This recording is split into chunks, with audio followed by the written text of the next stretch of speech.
欢迎来到小小炊烟，今天来跟大家分享一下如何打开红毛丹。红毛丹是一种热带水果，北方的朋友吃的机会不多。红毛丹表面粗糙，而且外壳非常坚硬，开红毛丹成了一个难题。其实只要纵向握住红毛丹，很容易就打开了。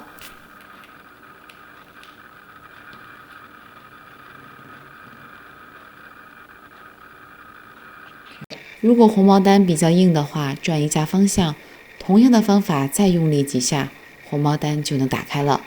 你学会了吗？喜欢我的视频就帮我点个赞吧，感谢大家收看，我们下期再见。